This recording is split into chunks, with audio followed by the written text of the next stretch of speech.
This is the 20th season of Bass Talk Live. BTL is presented by Bass Cat Boats, Strike King Lures, Aftco, Pro Guide Batteries, Spro, Gamakatsu, The Bass Tank, Denali Rods, Beatdown Outdoors, and Sunline. BTL coming at you.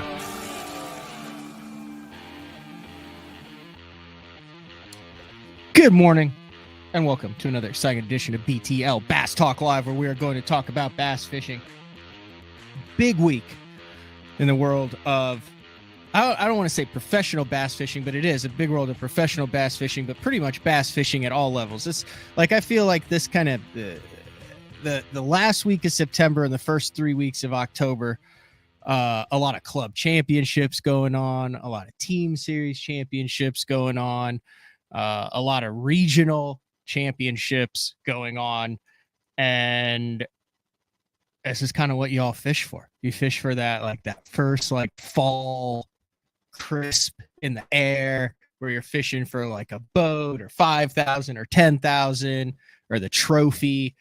And there was a big tournament this past weekend.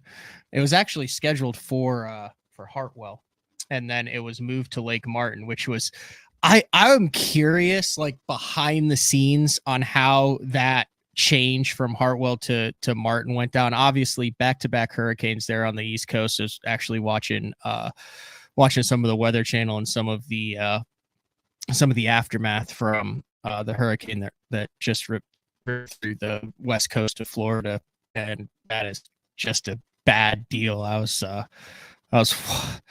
I watch Max Velocity on YouTube and Ryan Hall, y'all. If you guys are into like any sort of weather abnormalities or weather things, they're like independent meteorologists who go live anytime that there's any sort of weather event, I think is what they call it, across the United States. I'm obviously living in Oklahoma, the Plains State. Watch a lot of both of those channels during tornado season. And also, if you're into any sort of streaming or anything, like the behind the scenes tour of Ryan Hall's kind of meteorologist center, it's fascinating. These guys like kill it, make a great living just doing weather. But I was watching Ryan Hall and Max Velocity in Oklahoma as they the entire state with a tornado warning, like 100 some tornado warnings in Florida ahead of the hurricane. But thoughts and prayers with all those down in Florida. I know big BTL contingent and a lot of listeners down in the Sunshine State, and also seen a lot of offerings for help from anglers in other states, like, hey, if you guys need a place to stay, that type of thing. So really good to see that as they recover from that hurricane. Where was I going with that? Oh yeah, so that's why they moved the Lake Hartwell for the first hurricane, Helene, from Lake Hartwell to Lake Martin. We got a guest today, Emil Wagner. I'm going to go ahead and say it, probably one of the top 5 spotted bass fishermen in the country, regardless of whether you're on Hartwell, Lanier, anywhere where they're spotted bass. I don't know. I'll have to ask him. I'm not sure about his game when it comes to like Table Rock spotted bass, kind of those Ozark spotted bass, completely different breed than what he's used to chasing out there on the East Coast with the blueback herring chasers. He's going to join us in the second set. I'm going to call him out. The dude's alarm didn't go off. And I think we're going to start running into this problem as all of the Elite Series qualifiers, they're growing lads, folks. They're growing young men. They need their sleep. They need the average age continues to drop and drop and drop. After this Lake Martin, we have our 9 qualifiers. Now Easton Fothergill blows everybody away, wins the Angler of the Year in the Opens EQ, wins 2 of the Opens, makes the Bassmaster Classic, gets the contingency from Bassmaster to cover his entry fees, gets a $50,000 contingency, from, I think it was Nitro Boats.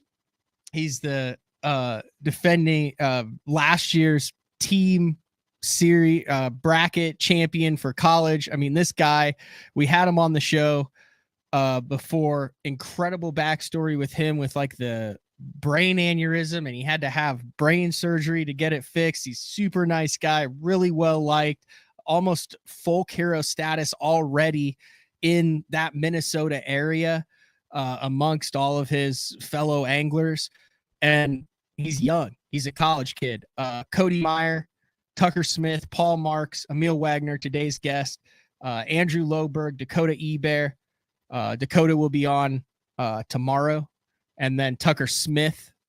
Tucker hasn't done many podcasts, and I reached out to him. I've gotten to know him a little bit over the past couple years. Protege of Amart, Aaron Martins. We'll talk to him about that. But one of those guys, the second half of the $1 million duo with Logan Parks that won the Johnny Morris's U.S. Open on Table Rock Lake a couple years ago.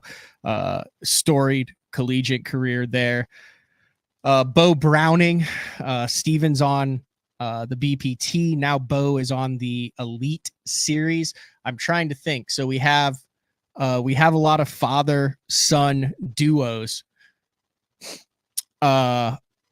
This is the first, I believe, father-son duo that are on the two different major tours. I'm trying to think. I can't help me out here if there's anything that I'm missing with that. But you've got Bo that is now an Elite Series rookie, and then Steven that is on the BPT, and then Evan Kung takes that last spot. Really, there was no change in the top 10 except that I believe like Bo Browning and Matt Adams heading into this event were tied for that final 9th spot for the Bassmaster Elite Series. And Matt Adams, first out this year, he had 418 points. Evan Kung had 1418. Evan Kung had 1463, 38, 48, 58, 68. So a little less than 50 points to make it. So Matt Adams is buddies with Austin Cranford that I fish all the Thursday nighters with, hang out with a bunch, one of my good buddies. And I said, you think Matt would come on BTL? And I'm going to give him a little bit of time to breathe. I've been there in that position one time.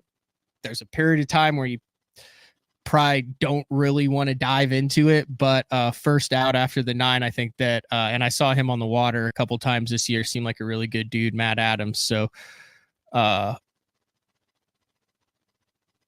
we'll get him on the show eventually if he's willing to come on. I wanted to go back. So I'm looking at all this. So obviously last year in 2023, let me pull this up right here, 2023, and we're going to dive into these points and these numbers a little bit because after going back and running a bunch of numbers for 24, 23, 22, and 21, regardless of the format, regardless of how many guys in the overall made it, whether it was 3, whether it was 8, whether it was 9, there's some very interesting trends here. So let's go back to 2023 and remember all of the like all of these guys are in the top like 30 in the angler there. They're all fishing in the Bassmaster Classic coming up in March in Texas. Like it's insane how good this rookie class was from last year. So JT Tompkins, John Garrett, Trey McKinney, Robert G. Kenta didn't count because he is already on the Elite Series. Tyler Williams, Wesley Gore, Logan Parks, Ben Milliken, and Kyle Patrick. So keep that in mind. Those were the 10 from last year. Last year, Tompkins won the points. This is interesting how consistent this is. Tompkins won the points. He averaged a 16th place finish over 9 events, which by far over the past 5 years is the highest top finishing spot that it takes to win the Open EQ points.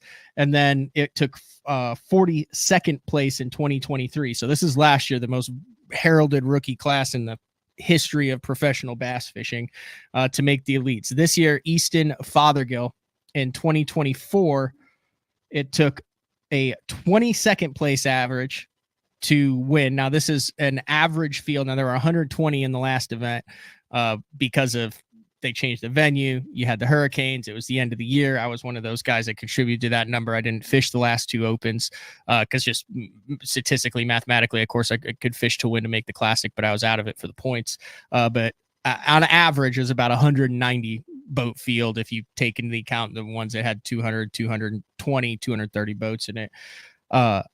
Easton averaged a 22nd place finish. Like, think about that. Like, that's insane. Like here, 20.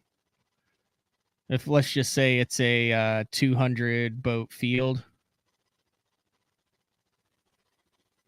Yeah, he's averaging finishing in the top 10% of the field every single tournament. The top 10% of the field every single tournament for 9 tournaments across the country with locals, with BPT anglers, with Elite Series anglers, with all of the others. So if you're averaging a 200 boat field and you're averaging a 22nd place finish, that would be the equivalent on the Elite Series of top 10ing every single event for the entire season, which we've never done before. So if you look at what JT did last year in 23 and what Easton did this year with his 22nd place finish, in order to win the Bassmaster Open's EQ point standings, you have to, if you equate it to the Elite Series, with a 16th place and a 22nd, it's the equivalent of top 10ing all 8 Bassmaster Elite Series tournaments throughout the year.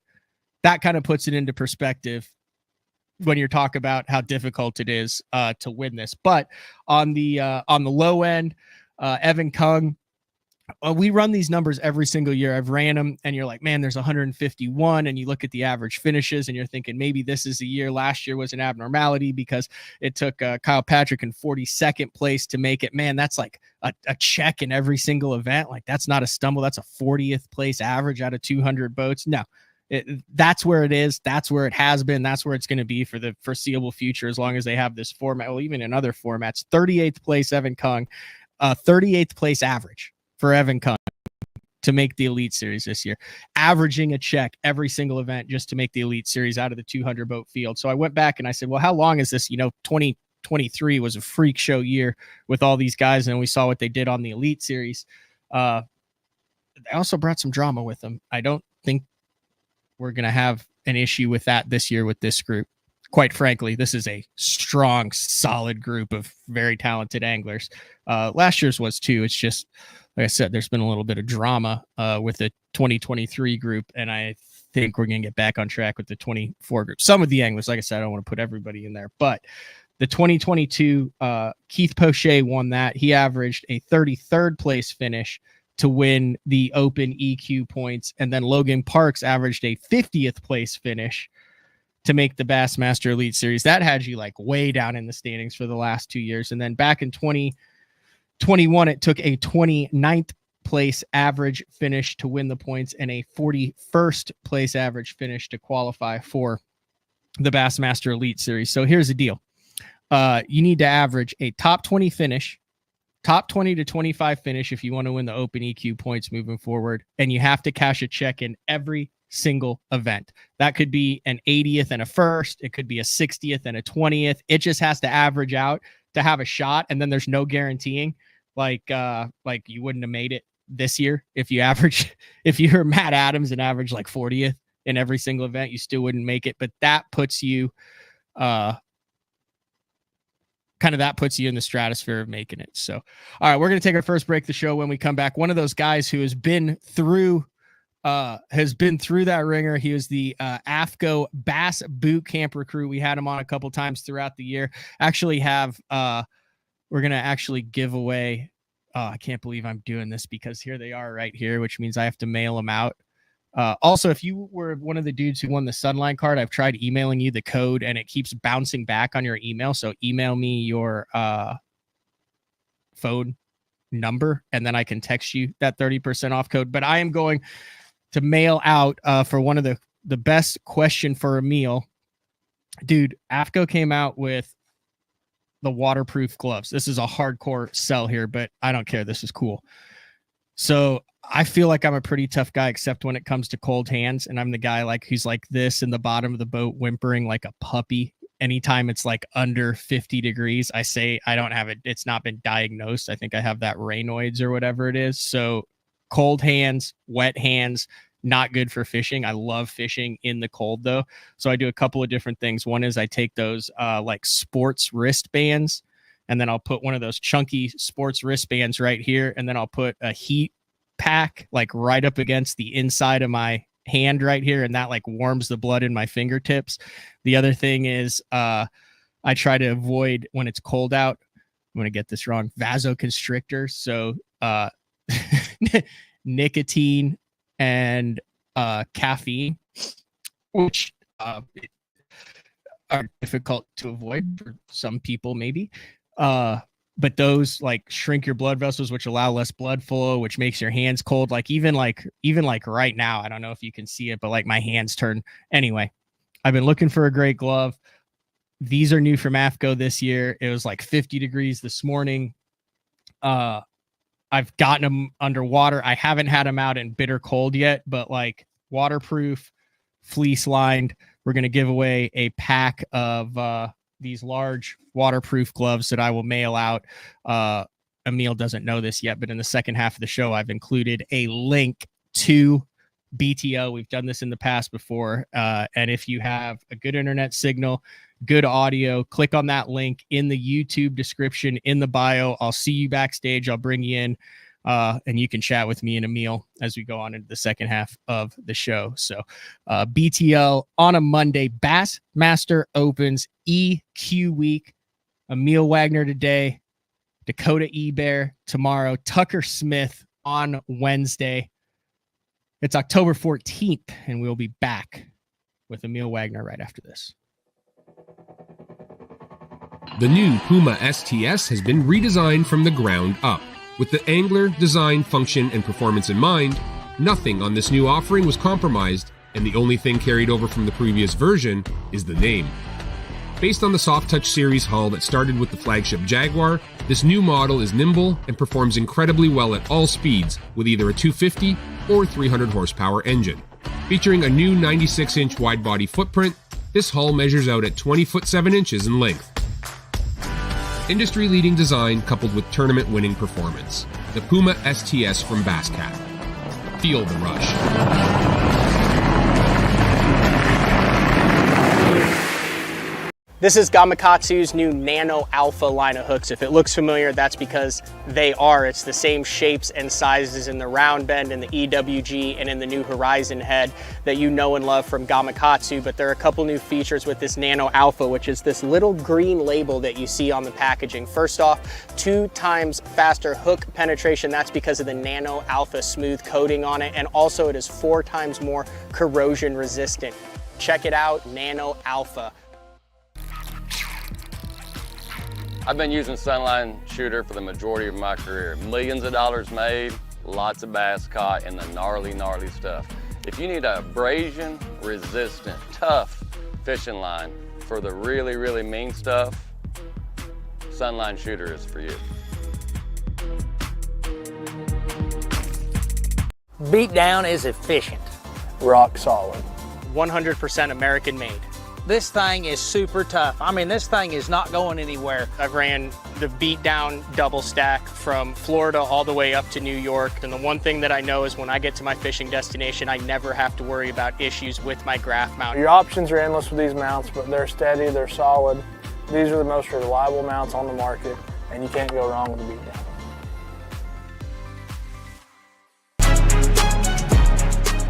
When you're ready to hit the water, Denali Fishing has you covered.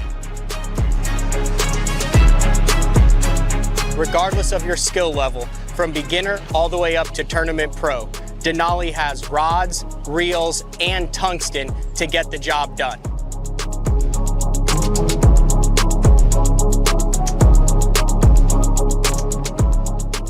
Check them out at denalifishing.com. Hi, welcome back, BTL on a Monday. Funky Fisherman, Oklahoma local there. I brought up an interesting point. I saw him in the comments. He said, who out of the 2022 class, that would have been the Keith Poche year, is still on the Elite Series? So those anglers who qualified through that would have been Poche, Cooper, Cole Sands, David Gaston, Kenta. How long has Kenta actually been on? Kenta's been on, I feel like, forever, and then he always just comes through and he like just crushes the opens. Like Kenta's one of the he's the Steve Kennedy of the Bassmaster Opens. He's the only guy who could go fish Bassmaster Opens and make a living out of it. Kenta doesn't miss in the Bassmaster Opens. He's just out there in the zebra boat, just cashing checks like every single time. He was open. Yeah. That was when he qualified. He's still out there. I think John Sukup is not done there. And then in 2022, Logan Parks was 7th. He missed it by like 30 or 40 points and then came back the next year. So, nice of you to join us, Emil. Yeah. Thanks for having me, Matt. Dude, if you were literally crashed out, listen, I say this like as a joke because I can't imagine like the mental stress that you have been through over the past week, and then to get up this morning and jump on BTL, like dude, like 72 hours of decompression time. I'm a huge fan of this show, and I'm so sorry I was late this morning. But, you weren't late at all. I had a whole segment planned out beforehand where I was going to break down everything that happened, so it worked perfect. I'm just busting your balls. No, let me walk you through it though. So we got done with Martin, and me, Paul Marks, Tucker Smith, Bobby Bakewell, and Loberg all drove straight to Lanier. We kind of partied that night, stayed up till like 3 a.m. Then we woke up at 8 the next morning, went and fished Lanier till 11 o'clock last night, and then I got home at 1 and slept till now. So we literally fished for, I don't know, 10, 12 hours yesterday and just smashed them. Loberg and Bobby hadn't really seen Lanier, so I had to show it to them. Okay, who was the group again? So you have Bobby Bakewell. I don't know him at all, but just based on watching him on that final day and how he reacted to some of those buzzbait bites, I'm a awesome Bobby Bakewell fan. He seems like he'd be a fantastic BTL guest, and that he's like ate up with the fishing. He actually finished 11th in the points. So, I mean, if you're gonna miss the Elite Series, you might as well make the Classic. Exactly. He was pretty bummed about that. He's a cool dude. It was like the worst practice of his entire life, which is kind of like how Martin sets up. You can have a terrible practice and end up having something like that happen. But he deserved it, man. Barely missed the Elites and then wins the Open and gets to go to the Classic. So that probably, or I know that kind of erased all that, you know. Good BTL guest. Yeah, for sure. Yeah, he seems like a chatty dude who gets fired up. But I mean, it's hard to not get fired up when you're probably used to catching 12 inchers and then like a 3-pounder eats your stuff. It probably looks like a 12-pounder shark in your bait. That's why we went straight to Lanier. I was like, the biggest spot. I caught 1 308 in practice, and I think I caught 200 1-pounders, and I was like, I need to go catch something decent. All right, so I want to go back to this 3 a.m. party followed by the fishing. Who are the characters? So you had you, Bobby. It looks like he knows Bobby, how to party.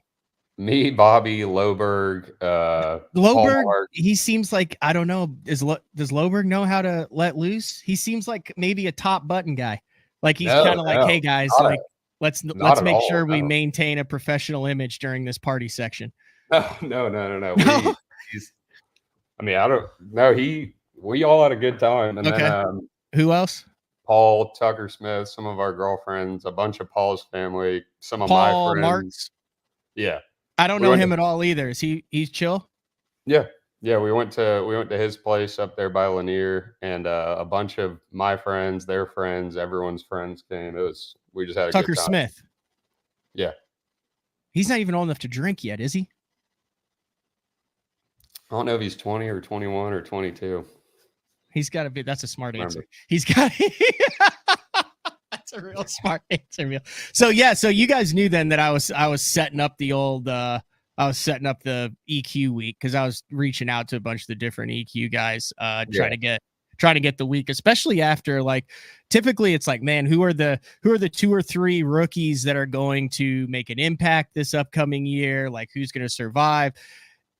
man, you guys have like this rookie class, I would say, has the highest expectations ever. Last year, it was like, man, we know a couple of these guys. There's a lot of unknowns. Then they went out and just absolutely cracked skulls.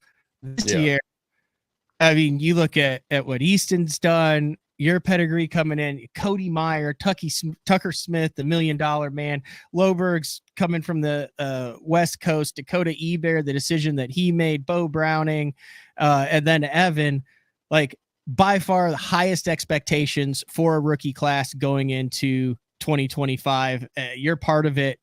You agree with that? Yeah, I get you're definitely right.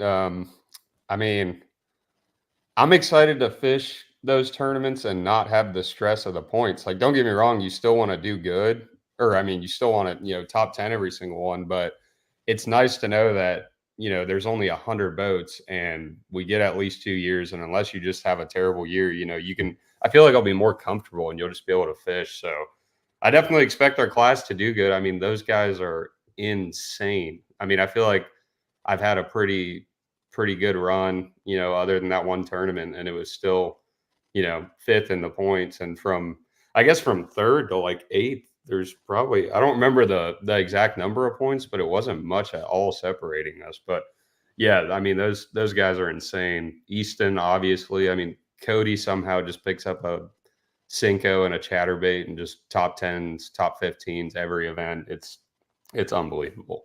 Yeah, I fished around him a couple times this year, and he got the better of me every single time, even if it was just by ounces. But to watch him methodically break down a tract of the lake, a section, a segment of the lake, like that dude, I always thought like maybe he was a hunted and pecked around and just like, oh, a little here, little like, like if you think Cody Meyer, you think, dude, that guy can absolutely decimate 3 or 4 football fields and catch every damn possible fish in there and do it for 7 straight hours without ever looking up. It was impressive as hell to watch. He makes it look easy too. Like you go on live and it's like, oh, he's just skipping a Cinco under docks or whatever. But it's like, there's obviously just way more that goes into that. But that the top 9's nuts. I expect them to do really good and hopefully no drama. One of the cool things this year, AFCO brought back the AFCO Bass Boot Camp. I think it was the third time that they did it. The last time was with me, and then they said never again. But they brought it back, paid for your entry fees for the opens, and then you kind of brought us along the journey as it comes. But just from the get-go, I mean, they covered what did AFCO cover? The entry fees for all your opens this year. So was it nice knowing that you didn't have that stress on you, especially you got off to a hot start. You did almost 10. You did $10,000 in the first 2. But just from a financial standpoint, we talk about how much it costs to fish all 9 of the opens. How nice was it to have that support, that backing from AFCO kind of going into this season? 100%. Yeah, it was so nice because with the opens, I wasn't able to guide even nearly as much, and on top of that, you have no idea if you're going to cash any checks or anything. So having that just financial burden lifted off of you was incredible. I couldn't be more thankful for them. I've loved to get to know those guys. My main contact over there just took a new job, but I've got to know a bunch of the other guys, and dude, they're such awesome people, and the stuff they make is incredible. They just came out with these all day pants. Have you got a pair of those yet? Which one? Oh, those the ones that have the it's like gray in the band. Does it say like gray in the band and it says AFCO and they're a little bit stretchy? Yeah. Oh yeah, no, I literally just got a pair of those. Dude, that's why I have these. I got a new on my fall. Yeah, no, I'm a big fan of those. Yeah.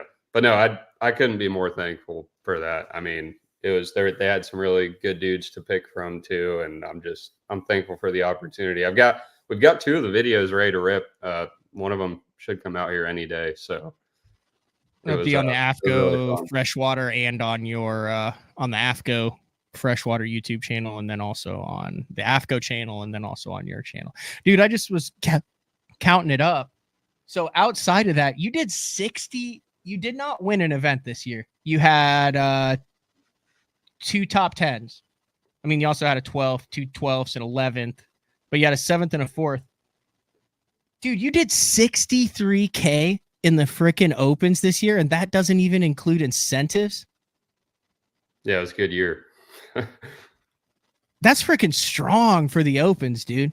I know. Yeah, it's I mean, it's obviously no secret the opens aren't something you fish to make any money, but I somehow got out of it in the green. So I'm pretty happy about it.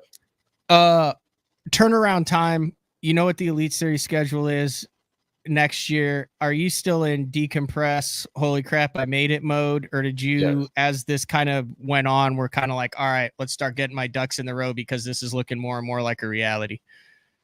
No, I'm still in decom. I didn't want to talk about rooming with anyone, sponsors, anything until I actually qualified, just because I don't that superstition, I guess. Like I had a couple, very light sponsor conversations, but nothing nothing super serious. That's probably going to be the main task this week, is figuring out, the situation for next year, rooming, sponsors, boat wrap.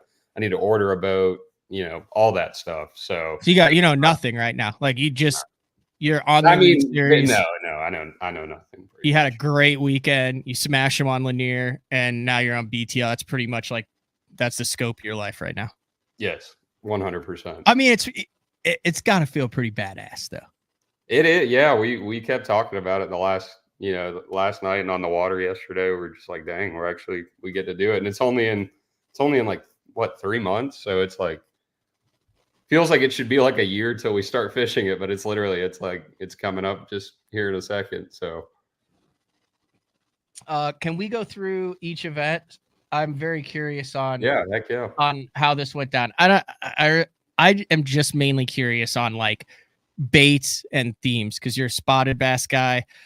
I don't think I passed you a lot this year in the first. Like I always seemed I was good at being in the right section and on the wrong stuff in the right section. Way too much. I was really good at being in the wrong spot on the right section. Is that a fair assessment?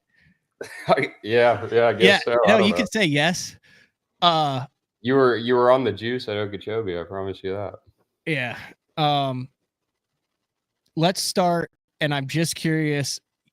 You're spinning rod guy. I want to know how much minnow, how much drop shot, how much Nico. Like, was there anything that was oddball, or was this a meat and potatoes deal? So Okeechobee, 12th place, baits that got that done.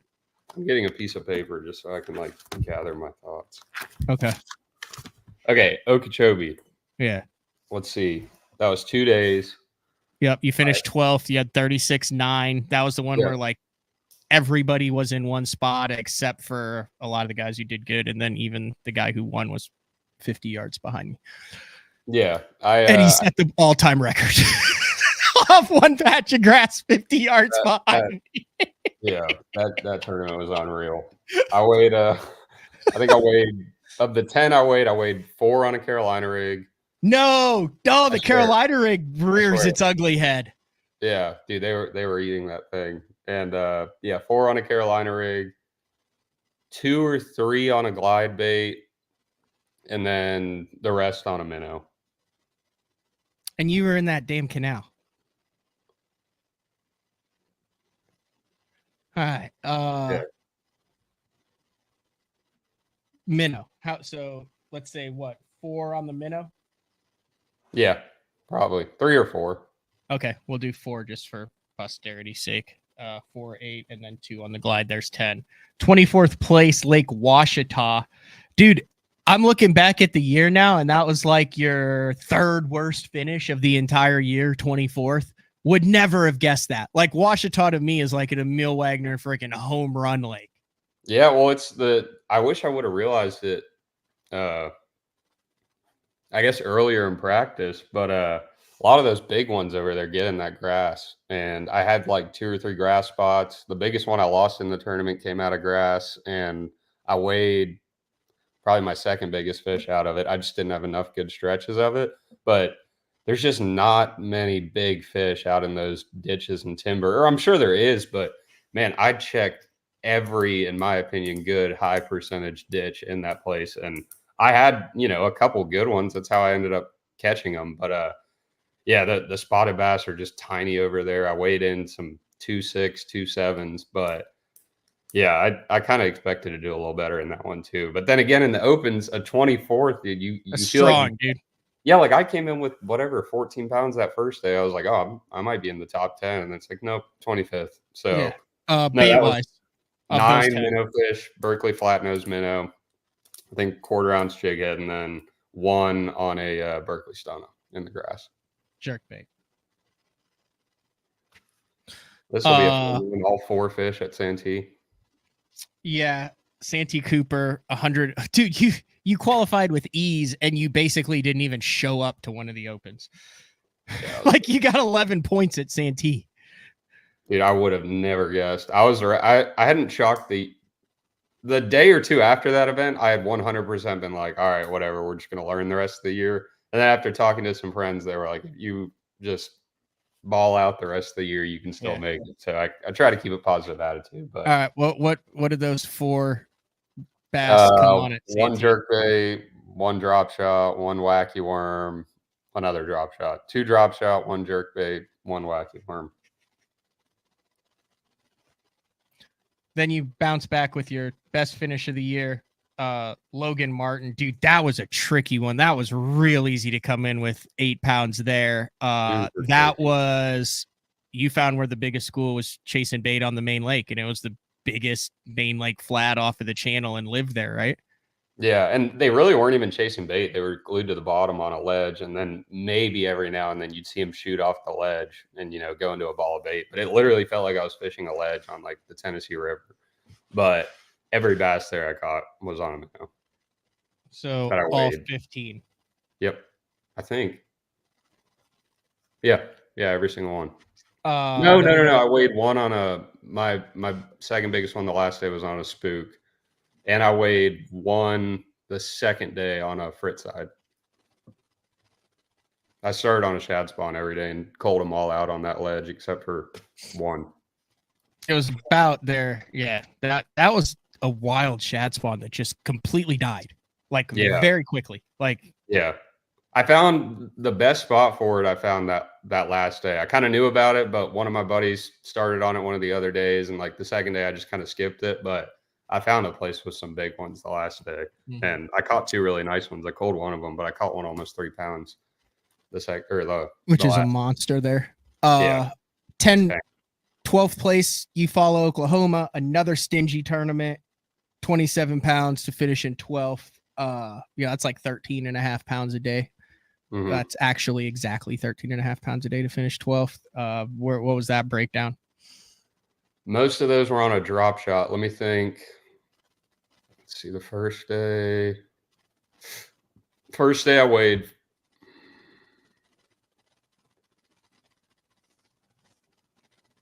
4 on a drop shot and 1 on a dime 6.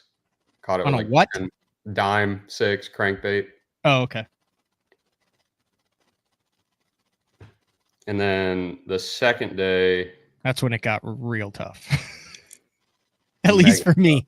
Dude, no, I was scrapping the second day. I had 5 bites. I had 6 bites the second day, but lost a 2 3/4 boat flipping it. And I swear the entire chute could hear me. Dude. Oh, it was just a guttural reaction. I cannot repeat what I said. And I literally I shocked myself because it was echoing through the entire chute. Dude, in practice, we were like, if you lose a keeper in this tournament, like, you need to do everything you can to not lose them. But anyway, the second day I weighed 2 on a jerkbait, 3 on a drop shot. So 3, so 4, so 7 drop shot, 1 crankbait, and 3. Wait, that's 11 fish. 6 drop shot. Yeah, 6 drop 1 shot. Crankbait, 3 jerkbait. Okay. Yeah. And now it gets kind of basic. St. Clair. Well, no, you had it right. 7 drop shot. 1 crankbait, 2 jerk. Jerkbait, 1 crankbait. Yep. Have you gone through and done this? I always find this interesting because then at the end you're going to be like, oh, I caught 78% of my fish. I did the other night. I was like, I think I caught most of the fish I weighed this year, or the one bait I weighed the most fish on, I think, was a drop shot because of the smallmouth events. But yeah, anyway. St. Clair, 18th place, 44 pounds, figured out how to get that 4-pound bite, which is what a ton of the field struggled with, was getting over that 20-pound mark. Every single bass I weighed was on a flatworm on a drop shot. Nice. Is that the one that you guys go back to next year? Yeah, we do go On back the to elites. Okay. Yep. That's like the only repeat, I think, on the schedule, isn't it? From the opens, there was like 3 or 4 this year.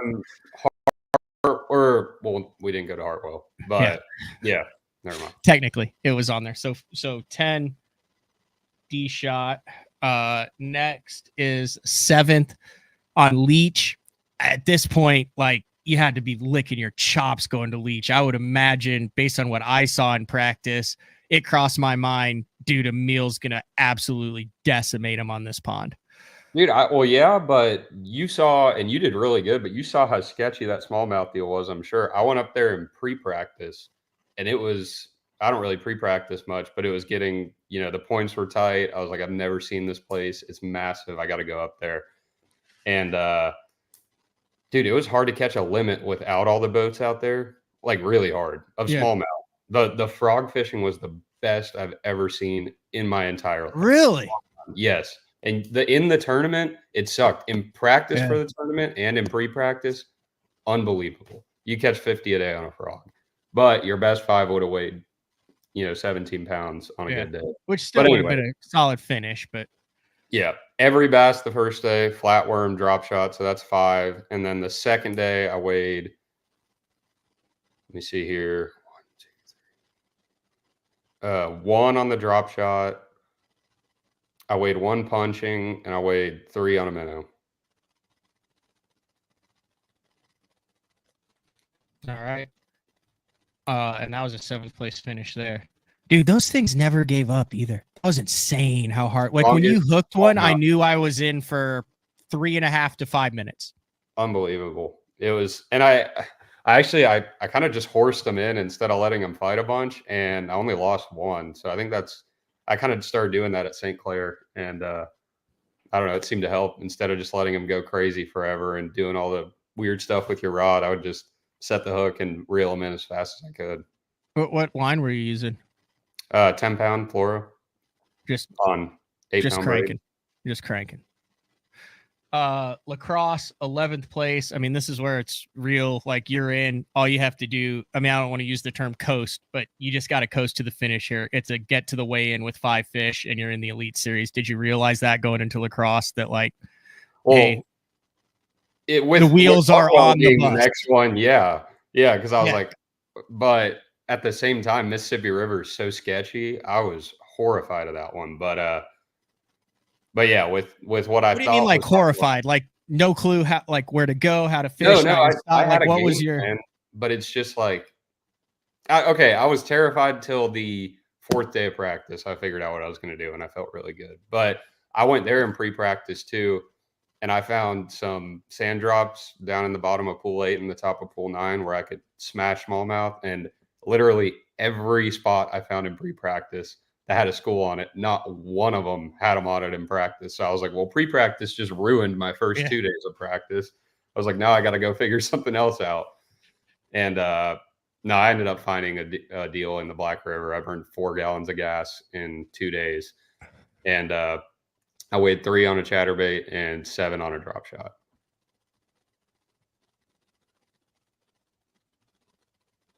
And then the last one, Lake Martin. You were not a happy camper after Lake Hartwell. I kind of messaged you, like, I mean, that was kind of the Grand Slam finale for you, where on a fishery that's gotten the most pressure out of any lake. Dude, I will put the pressure on Lake Hartwell up against Rayburn, Toledo Bend, Grand, Gunnersville, you name it. When it comes to big 200 plus multi-day boat tournaments from February through November on a fishery, Hartwell, bar none, has the most pressure out of any lake in the country right now. 100%. Like all the high school championships and local tournaments, like 400, 500, 600 boats, kayak. It's 12 months out of the year. It's absolutely insane. if that place didn't get the pressure, it would be one of the best lakes in the country. But we don't get to see the weights it can produce because they're so dang hard to catch. But yeah, that was. I mean, I'm not gonna lie, I was pretty pissed off for a couple of days, and then I was like, all right, there's people going through way worse stuff than we are right now, and I think the big it wasn't. I thought they did it because of the condition of the lake, which is what annoyed me, and the lake was totally fine, but then the gas stations were open. But the thing is, a lot of those supplies were being used to help people just barely north of Hartwell, and it was probably the best call for them. But it did suck because that was the one tournament all year that I was like truly excited to be at. And I mean, I was excited for all of them, but that one, I went in pre-practice. I don't know why. I just went and looked at stuff that, tried to find new stuff, and dude, they were biting. I mean, you could have had 23, 24 pounds a day in pre-practice, but yeah. And technically, I mean, the Lake Martin was by far your second worst tournament of the year, because you finished 27th there, which is a testament to how well you did. But with only 120 boats, finishing 22nd, if you add that, it's like a 50th to 60th place finish with a full field. But that's exactly what you needed to do: go out, catch 9.5 pounds a day, and move on with your life. So what did that break down at Martin do bait wise? So let's see here. They were all so small, dude. I called so many ounces. This is gonna be just tough. Ballpark.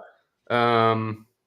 My two biggest ones, I can remember those. My biggest one came on a swim jig the first day. Second biggest one was on a spoon. I caught a 180 on a crankbait that morning. I had a 150 something on a jig, and another 160 on a spoon. My God. Okay. Day two, every bass I weighed in was on the spoon. So 7. A jig and spoon. But you wanna tally this up? Yeah, let's do it. I didn't write any of it down, but I wrote it all down. I figured. I don't know why I find this stuff interesting, but I do. No, I feel like it's gonna kind of be a weird one. You had a limit every single day, right? There wasn't any day that you didn't have a limit. Santee. Oh, yeah, Santee. So total bass. So total bass 10, 20, 24, 34, 39, 49, 59, 69, 74, 84, 94. 94 bass, I believe. We just got to do. Oh, you got to do the days too. Yeah. So no, we're gonna do this whole thing for you here. This is how we do it. I've never actually done this live on air, but this is what I think every angler needs to do who's serious about their craft. So you weighed in 248 pounds of bass. You weighed in 94 bass. This is hopefully right. I'm just doing it once. So your average bass that you weighed in was 2.64 pounds. Martin hurt that average. That's still friggin' strong though. Yeah. Decent. That's a solid. That's a solid good one. bass. Yeah. That's a good one in the opens. That's a good bass in the opens. Bait wise, let's do the top baits. All right. You think the drop shot is going to be number one. So I'm seeing 2 plus 7. And if this doesn't add up perfectly, then whatever. You can complain to the sponsors. Another 7, another 6, and another 10. 32 of your 94 came on the drop shot. It's a lot. That's 34%. Minnow, I believe, would be the next. And you can do this like on your club tournaments. Like I had like in years past when my soul hasn't been crushed early on, I keep a big thing on the wall, and when I come home, I'll like make notes of each bait and things like that. So then you can actually do it as to like the structure you caught it on, like how you like, if you keep detailed records, it's really cool to go back at the end of the year, because you'll be like, oh, like I didn't think, like the wacky rig or whatever it is. I've had years where I was like a Nico where I didn't think it played, and I go back and it's like 53% of the fish I weighed in that year was on a Nico. But if I go back, I'm only throwing it like 20% of the time. Right. So you're like, why would I not, if I'm weighing in fish like this, why am I throwing it? Because in my mind, I'm not looking at this, like kind of the Oakland A's Moneyball thing, right? Right. So minnow 4, 9, 13,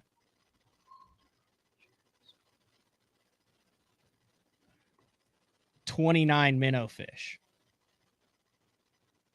So that's like 3 less than the drop shot. Was it 29?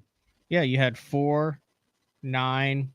You had 13. Where's the one you had like almost all your fish were minnow fish? Oh. No, it was the 4th place. Oh, yeah, that's what did it. Yeah. Yeah, that was like a minnow derb. And then 3 at Leech. Got it. So 29 minnow fish. So that's 30% of your fish. So 64, 2 out of all your 3 fish were drop shot and minnow. 2 out of 3. And then 2024. Yep. But then you had a bunch of like one-offs, but I would definitely say the jerkbait then played next. So there's 1, 2, 3, 4. Because you only 5. I think you only had 5 jerkbait fish, and then everything else is just like spread out. You had punch fish, a swim jig fish, spoon. So your top 3 baits were a drop shot, a minnow, and a jerkbait. The spoon I weighed 6 on. That might be more than the jerkbait. 2, 3, 4, 5. Yeah. The jerkbait was more universal. Like you added a jerk that added 1 here. So then you can also go back through and say, okay, this is a bait that I caught him, that I weighed fish in tournaments in 7 of my 9 events. Whereas even though you might be like, spoon heavy in one event, it was the only event that you threw the spoon in. So now you know your strengths, your percentages, what you underutilized, and what your most versatile bait was. Yeah. And that's how you break it down like that. Yep. I mean, that's kind of what you would expect coming into it, though. Drop shot, minnow, jerkbait, and a smattering of other stuff. Yeah. Yep, that's about right. All right, you good? I'll take a break. When we come back, we got a couple listeners on. I see Zach down there. Zach is he's at work right now. I can tell he's at work. I think he's a juggernaut. I think you're heating and air. I think it's heating and air. I stayed at his house. Yeah, you know Zach Pringle? We both did, yeah. I stayed there. Oh, yeah, you stayed there too. For a regional. He's got probably the nicest pit bull in the history of dogs. Yeah, dude. Like I was like, pit bull, I trust him. Don't really trust. I trust that dog. Like that dog is the coolest dog ever. He's got a nice little setup over there. Yep. All right. It's BTL on a Monday with Emil Wagner. We literally just broke down every fish he caught, and he qualified for the 2025 Bassmaster Elite Series. We'll be back right after this. Hey guys, Brian Schmidt here with Spro. I'm gonna talk to you about the confidence I have in the equipment I use. I have a charter boat business back home in Maryland. We fish for saltwater fish, and I also fish the Bassmasters Elite Series. So I keep my lights on by fishing. I have to have a lot of confidence in the equipment I use. Spro has me covered from head to toe, saltwater, freshwater, everything in between. A lot of high-end quality product. Spro has you covered.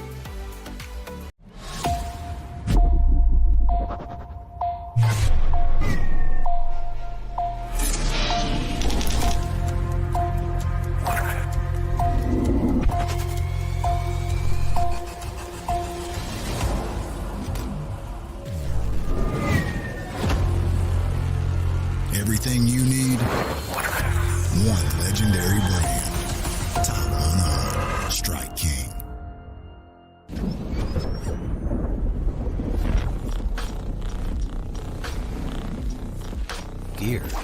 just plain works.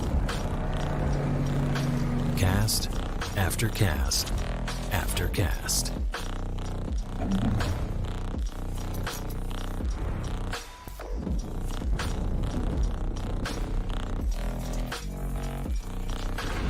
AFCO. Any fish, any water. Your early morning mentality is your every hour mentality. All gas, no brakes. Focus, purpose, power. Destined for the water, but confident everywhere else. A calming buzz before the storm, truth of nature itself. You can't catch lightning in a bottle. There's a limit out there, but it's not with your gear. Unrelenting power delivery. Unparalleled weight savings. Keeping you on the water, whether you run a 9.9 or outscoping your best 5. In this rare air, there's power in the silence. It's a mindset, thinking only of the things that matter and freeing your mind from the things that you trust.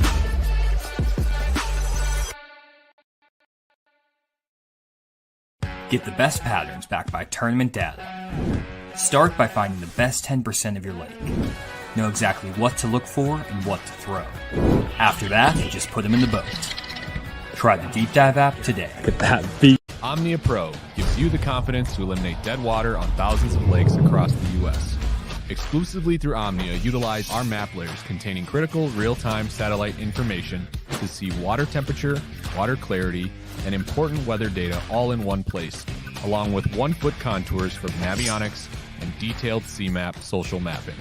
Matched with Omnia's industry-leading loyalty credit program on all your tackle and gear needs, this is the only app you need in your arsenal for success on the water. All right, welcome back. BTL talking with Emil Wagner. If you guys want to jump in on the conversation and have a chance to win a pair of the AFCO waterproof gloves, you got your hands on these yet? Yeah, I haven't got those. Dude, the reason I have one to give away is I ordered 4 pairs of them after they sent the original one. They've got like this stuff right there, and then they like kind of stretch a little bit, and then they've got like the... I hope those are an exception to the rule, but I cannot fish with anything on my hands. Oh, yeah, I'm all like I fish with gloves endlessly, like all times, like all the time. Like a shocking amount of the time I fish with gloves on. Maybe you need to run the stats on how many days a year you fish with gloves on, and if catch less fish when you have gloves on. I feel like it does not, like I can run the show with these on, no problem. What? I can. And they have like the little finger thing, so like if I want to, I can still do the phone thing. Gloves do not bother me. All right, we got 2 people in the queue right here. We'll go to the first one who's been waiting patiently. He might be like on a roof or something. That's Zach. What's up, dude? Thanks for hanging out for like 25 minutes. What's going on, guys? What's up, Zach? Put my other earpiece in. What do you have? Correct. What is that? I am on a roof. Oh my gosh. Oh, these are Freon gauges. I've been clearing crap up this ladder here. Congrats, Emil. That was awesome finish. I've bugged you both to text all year, but it's hard not to when you're somebody that stayed with you. Nice guy, respectful. Him and O'Connell, Pangrack and Upshaw, y'all are all great guests, but it's fun to have somebody to root for. You click on something, he's like, yeah, let's go, dudes. I appreciate it, dude. It's been crazy. I hope we go back to Norman for something. Well, the weights up here have been a lot better. It took 15.5 pounds to win the high school tournament this past weekend, and the average has been 16 to 18 pounds to win since the winter. Them spots have gotten big. Heck yeah. Nice. Do you do that deal, Zach? I know you're like totally ate up with this. We've both stayed at your crib before. Do you like keep track of all of your Lake Norman fish and finishes there? Because Lake Norman's one of those that you can get kind of strung out on because you catch so many dang fish every time you go. I got a spreadsheet that I try to put notes in. I hate doing data entry because of my job and I just don't like doing it. I got a buddy that he could tell you he could tell you probably which way his hair was blowing in the wind when he catches a fish. He is so OCD about that stuff, but I have a hard time making myself go back and write it down. I got you. The one thing that Zach turned me on to when we were there, before we were there, was the when I stayed there, it was like just a 5-day off limits. So like when you got there before, we didn't have like a 2-week or anything like that, right? So up until that first day of practice, and I saw you had tied on big double buzz guy. Is that should I not have said, like, I'm obsessed with the double buzz now, dude. You come to the Ozarks, not a thing. You go to a lot of other parts of the country outside on the California Delta where they're using like hanger wire to make these big giant double buzzes, not a thing. You get out in spotted bass land in the Carolinas, double buzz, big thing. Oh yeah, Dave. You can go watch Lineberger caught a 7-pounder on that Hartwell Open 2 years ago, I think, on it. It's you come around here and it's at every tackle shop. You ain't gonna hide that around here. I know that's a thing because Emil's not saying anything. So all right, I've never made a cast with one in my entire life. Never made a cast with a double buzzbait. I've weighed a lot of fish on a buzzbait, never a double. Are you dead serious? Yeah, really? Never made a cast with it. Huh. Interesting. Yeah, maybe I'm missing out. I thought everybody out there like in that neck of the woods was the No, honestly, even between my buddies who, all herring fish, and we fish shallow in the fall and some other time of years, I don't even have a buddy that throws it a lot. The one Zach showed me though, dude, it's like 5 fish max and the thing starts getting a little wonky. Yeah, the wire's not great, and that's because they want you to buy more, I'm sure. But it sounds so badass, especially when you do it just so it barely clicks, and then you can either have the or you can have the and then it's like level. So like when you bring it around it, it's like shoo, you know what I mean? Do the blades hit each other? You can make them so they hit each other. Yeah, you can do it either. So, all right, Zach, I'll let you get back to anything else. So, unfortunately, the pit bull is no longer with us. Oh no, I'm sorry. Yeah, dude. I had to put her down about 8 weeks ago. She was 6 weeks from being 13. It's all good, man. I'm glad everybody remembers her. She was so badass. I cried like a baby. I bet you did. That's a good 13 years though. Yeah, her life expectancy I think is 10 to 12. So she's doing good, or she was doing good. But yeah, she ain't here no more.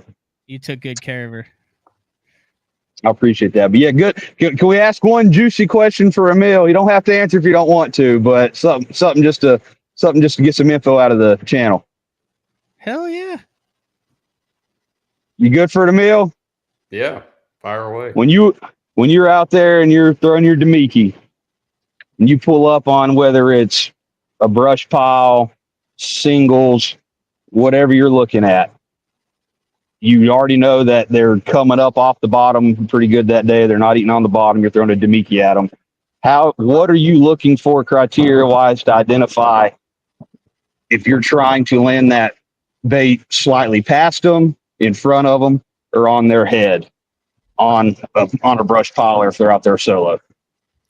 The best case scenario is always getting past them.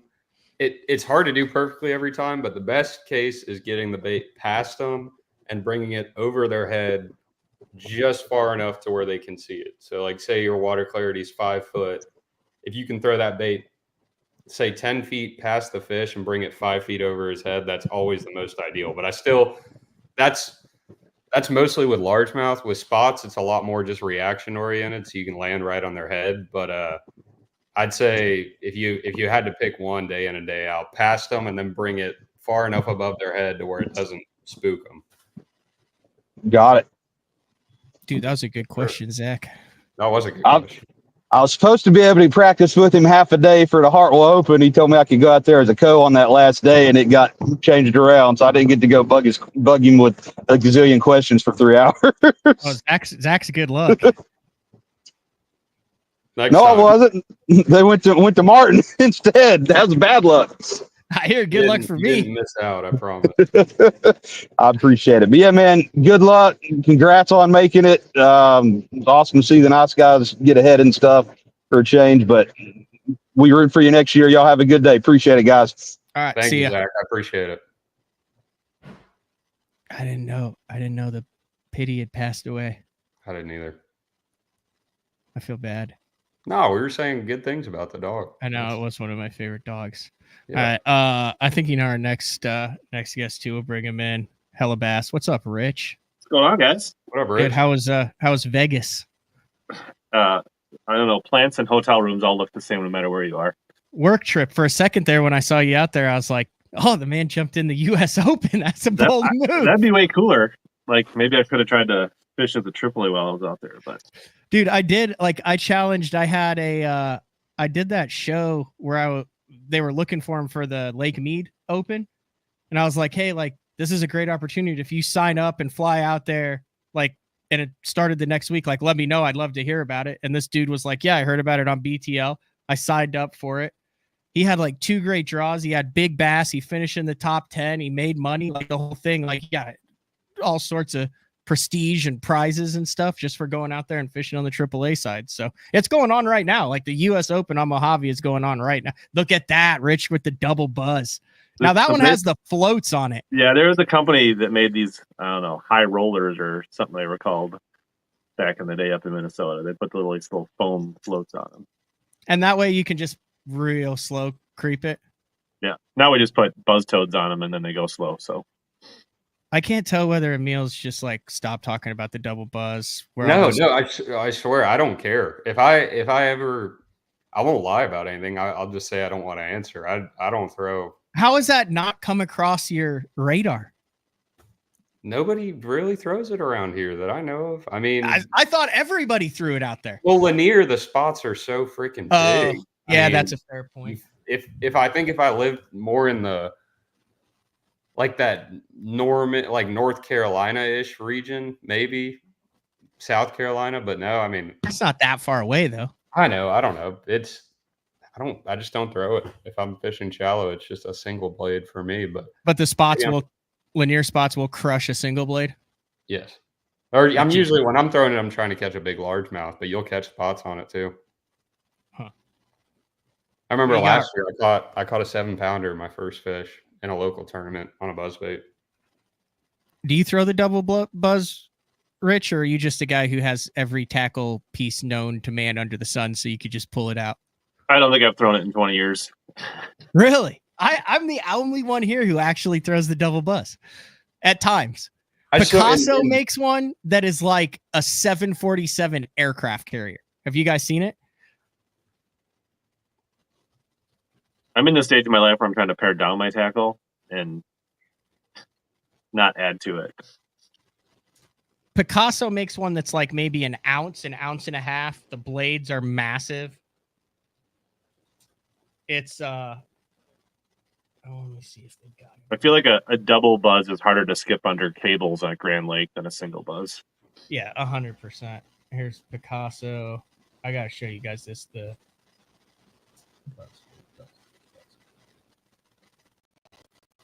It's called the Buzz Saw. That's how freaking badass it is. Here it is right here. They make they actually make 2. So they make a junior buzz saw. Look at the freaking components on that thing. That's some thick wire. Yeah, and you can make those things way more durable than this thing for sure. 100%. You can make those things clack. It's 0.51 stainless wire, and then they also make one that's even bigger. It's not letting me click on that, but anyway. What else you got, Rich? Yeah, so I guess my question is not nearly as good as the other guys now that I've listened to his question. And that, I feel like you should clip that and save it in my phone. But so Emil, how many after fishing a couple opens of myself and seeing how awesome the guys in the competition is, I mean, I always knew the Bassmaster Opens were good, but like after fishing them, you realize they're like it's even better when you're in person, face to face. But how many of the 9 opens did you pre-practice this year, and how many of the elites do you plan to pre-practice next year? So I pre-practiced Leech Lake and Mississippi River, and then one day on Logan Martin. That's it. And then next year, I'm 90% sure I'm going to go to St. John's. Okeechobee, I probably won't. I don't know. I might take a little trip to Texas, and there's less. I guess there's a couple less events. Maybe I'm gonna pre-fish every single one I can make time for. Which I'm not a big pre-practice guy, but we're going to brand new water. We only get 3 days of practice, and those guys most of them have been to those lakes a bunch. So I'll probably go down there and just ride around for a couple of days in craft and just see what the lake's about. Because whenever you go somewhere new, you spend at least the first day just like literally riding around and just seeing what the heck's going on. So like somewhere like Fork, I'd really like to go there before official practice. So honestly, probably most of them if I can pull it off. But at the same time, I know how I am. I'll probably end up booking a ton of guide trips and won't make it happen for half of them. Yeah. So probably I'd say half of them I'll probably pre-fish. Yeah, in the opens you kind of had a day to cruise around, right? With 4.5 days. Yeah, I mean 5 days. I only pre-fished for Leech and Mississippi River because I don't have that much river knowledge and I just wanted to get up there and see what it was about. And I was already going to Leech, and I did Leech because I felt like it was such a wild card and it's 110,000 acres. Turns out it fishes tiny and I really didn't need to go up there. But yeah, I was like, sweet, I just wasted 2 days of driving and whatever else. But no, I'm not a big pre-practicer, but I guess I might be next year. We'll see. Yeah, I guess that.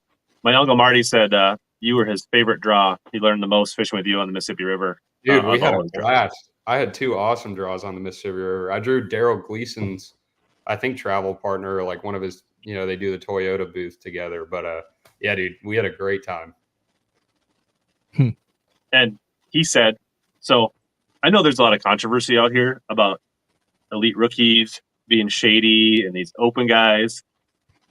The very first thing Emil said to my uncle is like, I'm going to make the elites. You can't tell me anything. He was 100% by the book, like reminded him all day, every day. He didn't want to get any information. Because it's on the schedule it's on the schedule in August. So, I got you. Just to clear things up, don't lump everybody together. There's a lot of guys doing it the right way. No, I appreciate it. Yeah, that was a stressful one for me because I don't want any weirdness with the rules. I don't ever want to be looped into that, so I always do my best to. I will say this year too, and like I said, I only fished 7 of the 9, but it was a drama-free, incredibly well-run open season by Hank. Outside of the fact that they completely screwed the boat draws up, like massively, to the point where I got the Did you ultimate get screwed again? Dude, the ultimate shaft. Like, dude, I had people that were like, dude, you need to get your entry fees back. Bass needs to compensate you for the entries next year. Like, I have legitimately lost sleep over the BS boat draw system. And before I pay a cent to them for the 2025 EQs, I'm going to have in writing how they're going to make sure that this does not happen when you're dedicating $30,000 and 3 months of your life to get screwed 7 consecutive times. You had that happen to one of your friends too, Emil? Sorry, I'm a little passionate about it. No, pull up my boat draws just to let people know. I had a few middle of the pack. I really don't care. I'm not saying it doesn't suck for you. I don't really care, so I don't think it would affect me too much. But my roommate, it pissed him off. He literally every event like dead middle, and he was like, before we get the text, he was like, "Watch, guaranteed." Sure enough. Oh, I'd love to have had dead middle. I would have dead middle would have been gorgeous. These are my boat draws. Oh, hell no. Listen to this. Oh, wait. Well, so if yours was really early, really late, that's what mine was too. Almost every event. Oh, no. We have spawning events. We have shad spawn events. Heaven forbid we get out before boat 160. These were my draws for the entire 7 events for this year. 95th, 149th, 163rd, 159th, 157th, 171st, and 181. That's pretty bad. I like a long day the first day, though. So you can ask my roommates. I prayed for a late boat number every time. But if you don't like it, that's insane. I sent that to a statistician and they're like, dude, like you pretty much have the same chance of winning the lottery as having that actually happen randomly. I wonder. I think what it is listen, I make a show here. It did piss me off. Went a little overboard on that. I will make sure I talk to him about it, and have talked to him about it, and have sent emails about it. But hey, I'm a entry fee dues paying member, right, Rich? I pay $2,000 to be able to bitch. My three opens were very balanced. I had one late boat draw, one middle boat draw, and one early boat draw. Must be nice. Look at what Jody said. If you would have fished the last two, you would have got boat one. You just didn't know it. That would have evened your average. Yeah. Well, I would have fished the last two had the late boat draw not kept me from top 10ing every event.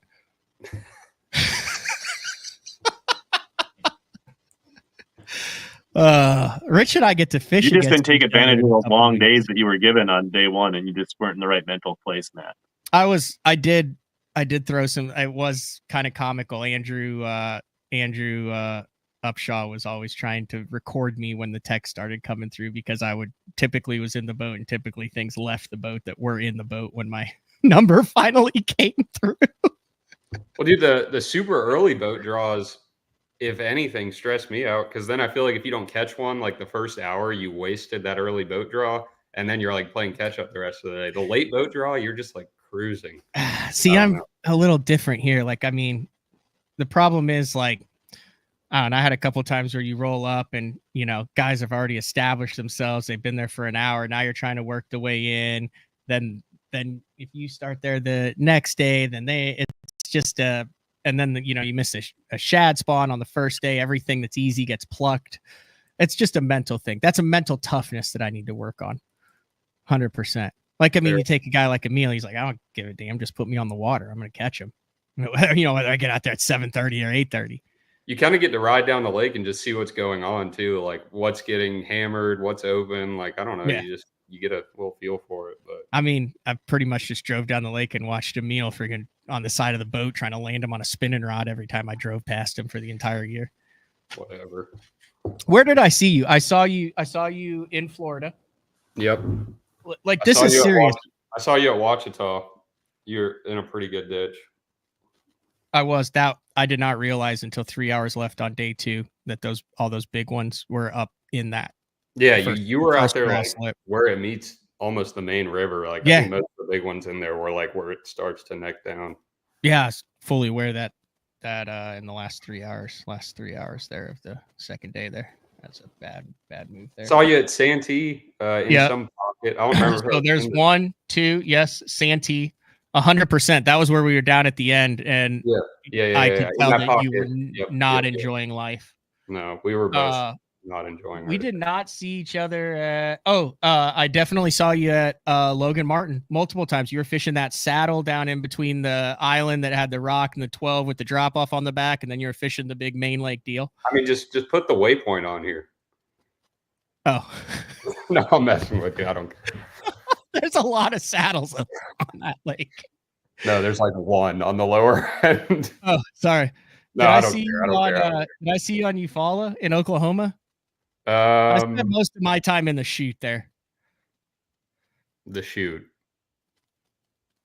What's the chute? I don't think I saw you at Eufaula. I don't think so.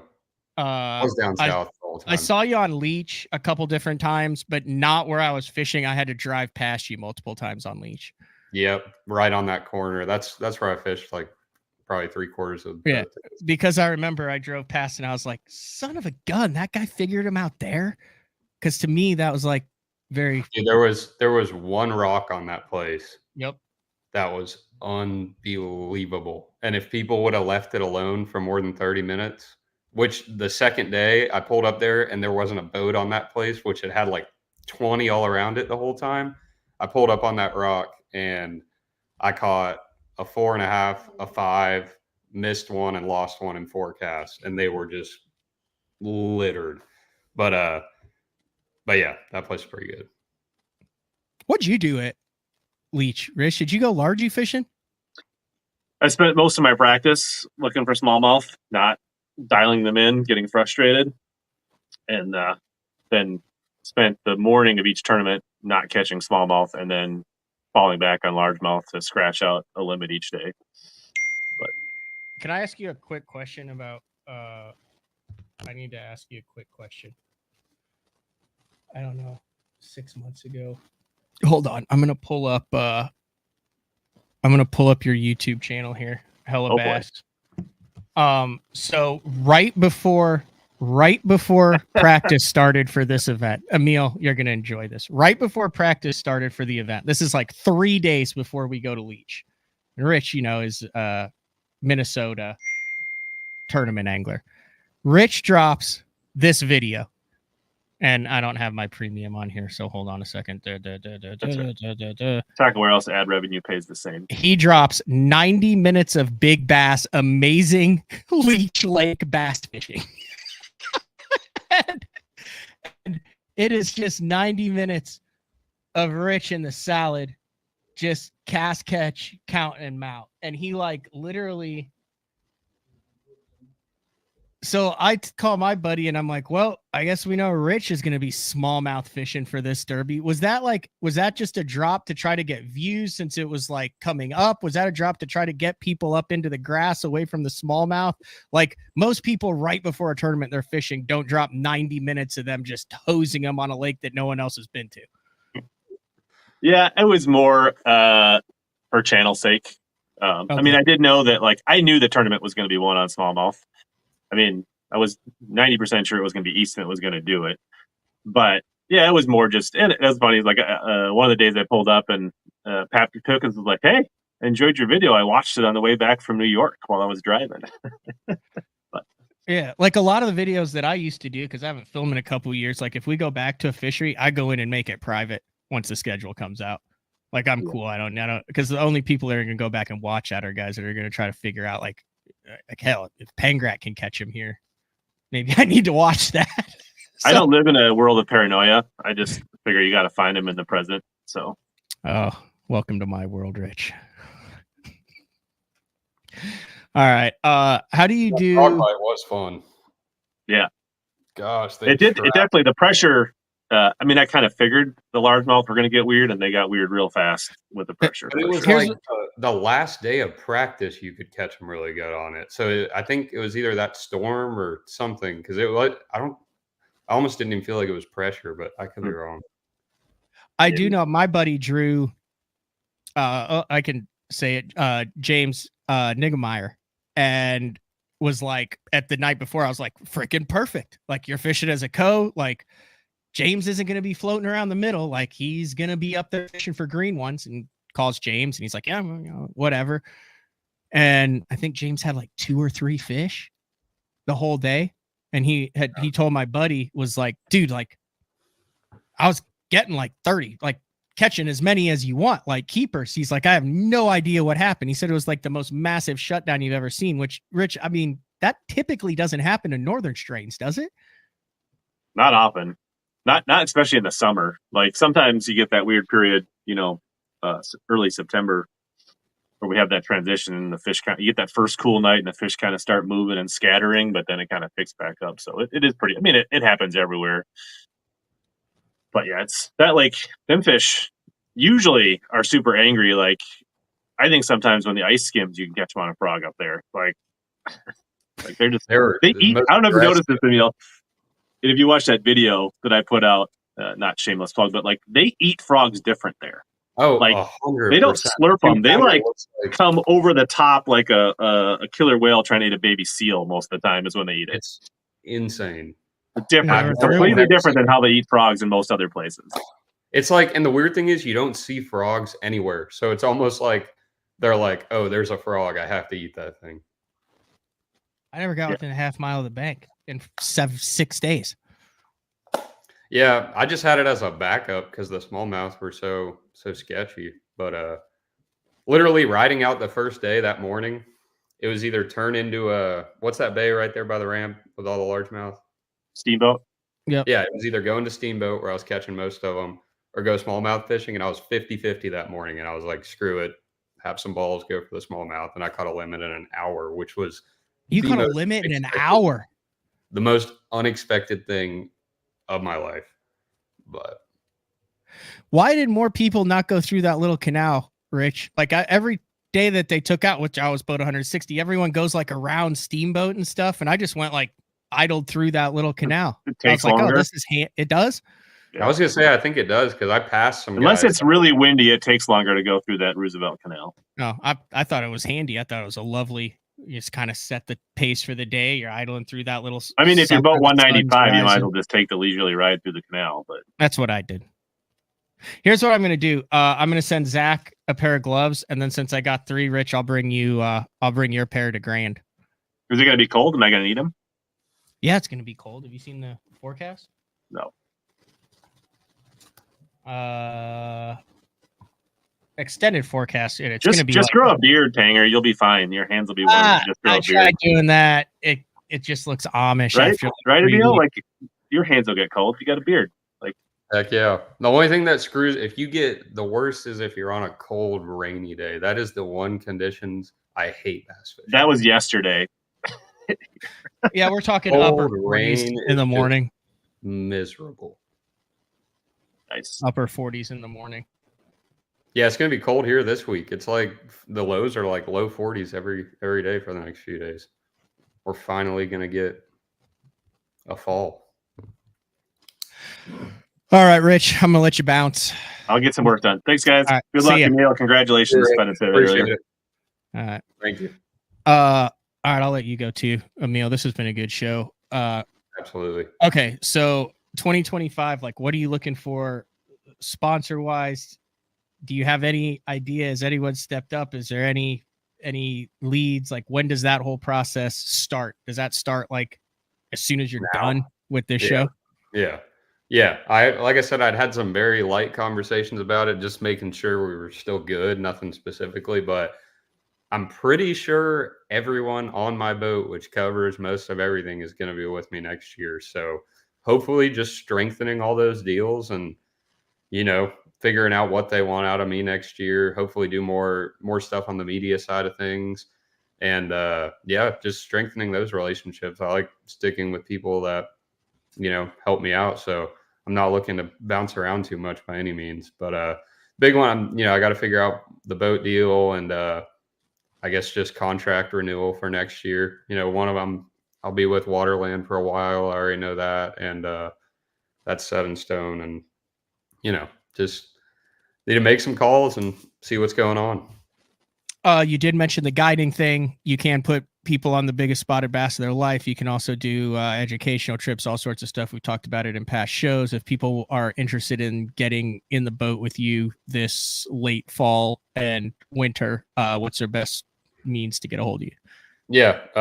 My website's down right now. I haven't even had time to fix that, but just my phone number, 404-775-0462. If you want to text me and get a trip, love to have you out. I don't have as much time as I used to do them. Unfortunately, I really do enjoy guiding and putting people on the fish. I mean, Lanier is the most insane lake in the country. We trashed them yesterday and it was a sunny high bluebird Sunday. I mean, that's about as tough as it gets, but, if you guys want to catch some big spots, I'm always available. I don't know if I'm allowed to guide on Hartwell anymore till that event. I need to talk to Lisa about that, but definitely guiding on Lanier. So hit me up.